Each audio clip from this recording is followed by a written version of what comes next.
Reformation!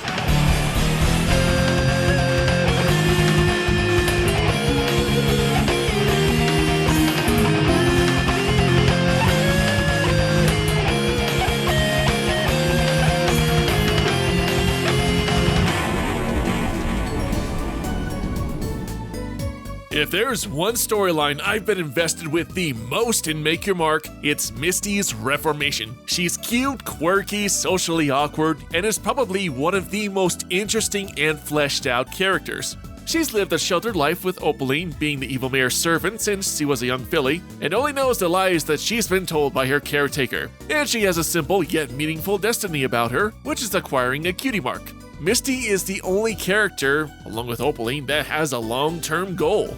But let's get back on track as we recount Misty's path to her reformation.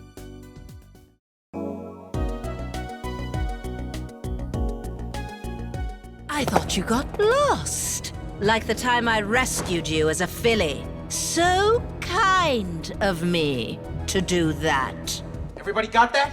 Chapter 2 was our first real introduction to Misty, where one of the first things we discover about her is that she has no cutie mark. But Opaline promises she can fulfill that destiny once the Alicorn mare regains full power. Going back to G4, there was a stigma associated with ponies who didn't have cutie marks, being seen as outcasts, inadequate, and blank flanks as it were. It's a big deal in Equestria, in fact a hugely celebrated event at times when some pony finds their mark. Hence the reason why we had the creation of the Cutie Mark Crusaders and their long-term goal of finding their special talent, which eventually happened. In G5, we really haven't seen as much of a stigma for those without cutie marks, even though Misty draws a fake one to blend in, but with the events of G5 and how magic works in modern Equestria, with the advent of cutie mark magic, this plot point still works for the simple fact that without a mark, she can't use her magic. Now what makes her such an interesting character is the growth we see from her throughout the series. As I mentioned before, she began as very shy and reserved, and eventually starts to go out more, which eventually leads to the constant inner conflict she has with the various acts of spying and deception she routinely performs on her friends. It's clear she's uncomfortable with all these devious actions, but her heart's in two places.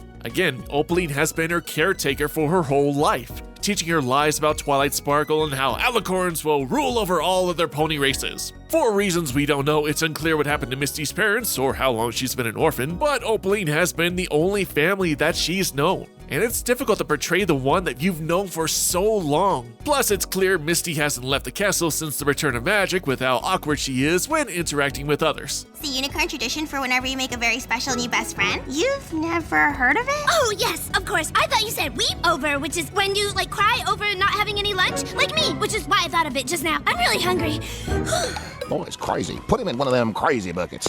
So now, after all these years, in pretty much total isolation from others, she finally meets a new group of ponies who genuinely care for her well-being and who want to hang out with her. Thus, the inner conflict really begins to brew in her head. While she does pretend at first to be their friends at first for intel collection, over time she begins to question her priorities more as the bonds of friendship become stronger with the main five. The traditional unicorn sleepover becoming one of the first major milestones for her becoming more social. Magic was too powerful. They were jealous of her ability and wanted it all for themselves. So the princess stole all the magic from the queen and hid it away somehow. Then the princess put an enchanted invisibubble around Equestria so the powerful Alicorn queen could never find the magic or the kingdom of ponies again. Upon hearing this story of Twilight and the Unity Crystals, she's of course resistant as she's been told the opposite her whole life, with Opaline being the victim. But it's here you start to see the cracks in Opaline's faith begin to show. Though out of fear of losing the opportunity to gain her cutie mark, she's still willing to steal Sparky Sparky Boom Man to appease Opaline. Now, there were two scenes in Chapter 4 that, to this day, I can't decide whether or not they were too on the nose or completely genius. Either way, both involve Misty watching a broadcast that has an obvious double meaning for both the ponies involved in the actual situation, and also inadvertently giving Misty advice. We didn't realize how much we needed each other. How wonderful it can be when we're all together. Cooking is great to get you out of a rut, like if you've lost your way. Or if you're stuck. Especially if the reason that you're stuck is because some pony is keeping you there against your will and pushing you to do something you don't think is right. What a jerk! It would have had a little more meaning had Misty actually been physically at both locations, but still, these scenes in the previous other outings did have a profound effect on her. I don't want to take away the pony's power. I never once thought to believe in myself. All they've ever treated me with is kindness. Is this really the right move, Madame Taffytail?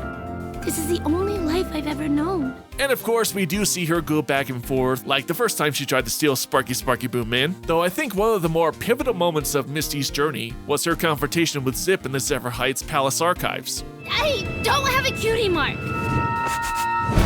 Hey, this guy's a great big phony! I'll just leave. You can't! We need you! You do? Yes, we need you to stay because we like you, Misty. Cutie mark or not. This was the true test to see how far that friendship can go, and see if leaving Opaline and fully joining these ponies is a truly viable option. Would they still be friends with Misty knowing that she doesn't really have a cutie mark? Would she even need a cutie mark to find happiness? Either way, it was a huge risk. Thanks, Zip, for saying that I was your friend.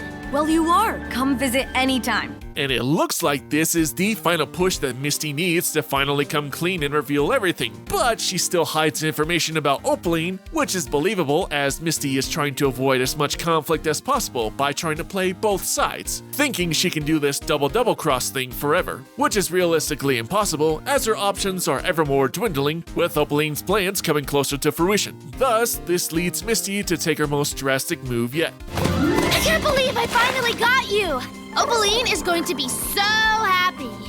You secured the dragon. I'd be so happy. Now, as questionable as it was that Misty was suddenly able to successfully capture Sparky Boom Man without him resisting at all, let's keep our focus on Misty. As for her finally going through with the deed that she's been tasked with for so long, even after all the inner conflict she's experienced with her friends and all the good times she's had with them, this is still a believable move. Let's compare this to something else. Let's say Prince Zuko's Reformation journey, which actually does kind of parallel Misty's trials and tribulations. And I will be paraphrasing and condensing here. Zuko lost his honor and the respect of his father, along with him being permanently scarred, and thus his goal to capture the Avatar is his means of regaining said honor and getting in good graces once again. Misty, while not having as deep or tragic backstory, sees acquiring her cutie mark as her way to see herself as normal. Zuko was obsessed with capturing the Avatar by any means necessary, and did many cruel or questionable acts along the way. However, at times, we would see his compassionate side, showing his humanity, similar to Misty's back and forth of deception and wanting true friends. In the crossroads of destiny, Zuko had a prime opportunity to leave the ideals of the Fire Nation behind permanently and join the Avatar, yet ultimately turns his back on Katara and Aang. Why? Well, while he is taking a step back, capturing the Avatar is the quick and easy path to get his life back to normal and regain his honor, and turning his back on the Fire Nation and its ideals were seen as a much more difficult choice for him.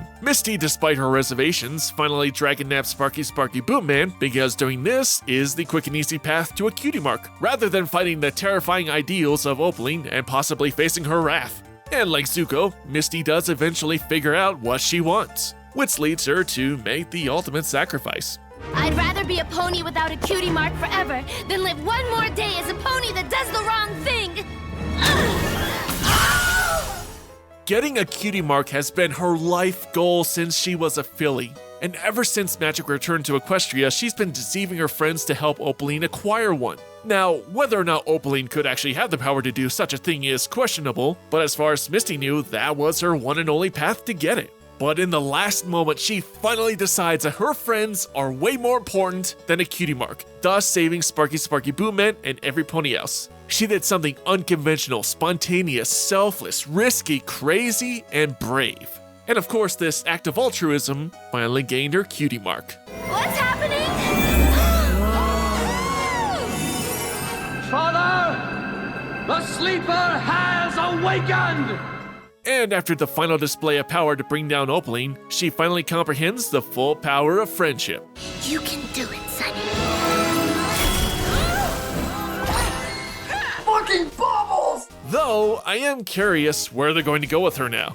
Opaline still thinks that Misty is still her servant, so I guess she's going to be a double agent now? Spy on Opaline and bring back information to the others about her current operations? I guess we'll see how long that lasts, and how the whole dynamic is going to play out, but that's a later discussion for Chapter 5. For now, I will say Misty's overall journey to Reformation has been executed quite well. Seeing her grow from the shy, introverted mare to deceiving ponies as a means to a goal has now become a much more confident and stronger mare, ultimately gaining her goal anyway. So what are your guys' thoughts on Misty? Do you think her journey was well executed, or did you have issues with it? Let me know in the comments below, and don't forget to hit that subscribe button. Well, that's it for today, guys. Until next time, MC out!